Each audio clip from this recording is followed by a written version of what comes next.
Hear the noise? Trailing smoke to help us see his track from the right.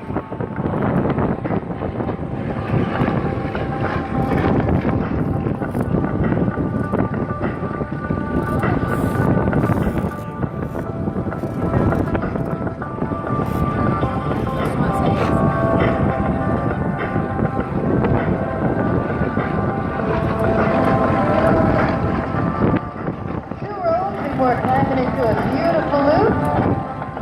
An avalanche at the top there. Here you'll climb it up again.